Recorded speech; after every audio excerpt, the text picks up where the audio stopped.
سلامونه احترامات ملګرو موجودی ما په ثوابه کې علاقه دا شوی اډا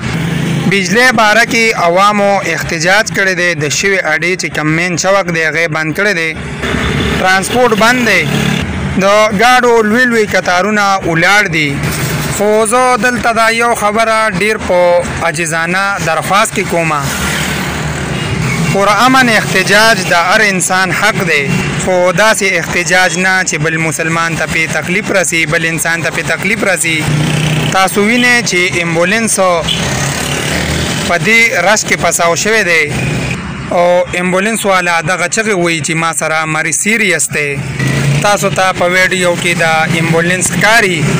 مینوالو که زه تاسو ته خبره وکړم نو امبولانس خو په څه طریقه باندې ووځي خو دې کې داسې ډېر مریضان چې په موټرو کې په رکشو کې هغې غریبانان چې په دې رش کې پسو شي نو ډېر تکلیف او په درد باندې زما د دې ویډیو مطلب او مقصد دا دی چې احتجاج د هر کس د هر انسان حق دی خو داسې احتجاج نه چې موږ په خپل خلک په غضب کوو مینوالو دا ویډیو راسره مخکې شیر کړئ که موږ تاسو ځان ته سوچ وکړو که زموږ مور پلار رونه خویندې بچي په ایمرجنسي کې مونږه اسپیټال ته بوزو سیریس حالات کې او الله مکه داسې مونږ ته روډ باندې نو زمونږ به سره دی عملي زمونږ مور پلار یا بچي چې لږ ونته بیمارانی او اسپیټال ته ځو نو دومره په تیزو کې بوزو چې په لاره باندې بیا نظر کار نه کوي خلکو ته پکې کنځلیم کوو نو مونږ تاسو له پکار دادي چې سړی خپل مور پلار خپل بچو ته څنګه نظر باندې ګوري چې داسې د نورو مریضانو ته د نورو رونو خویندو ته هم په دغه نظر باندې وګورو چې یاره دا هم زمونږ د مور پلار یا د رونو په شان دي مینوالو دا ویډیو راسره مخکې زیات نه زیاته شیر کړئ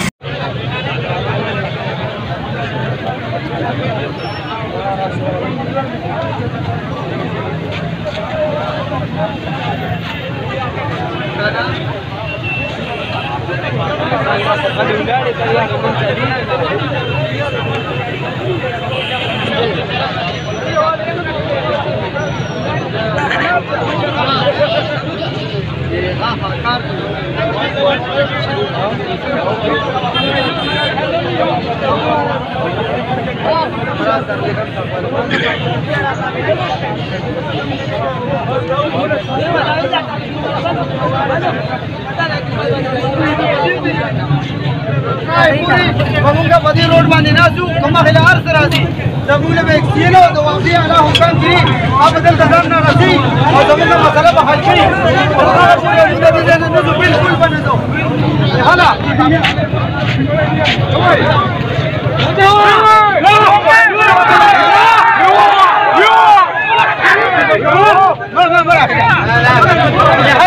Așa o globă doașe!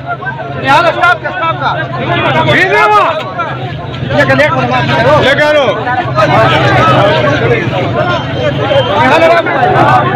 Sevi ka ha!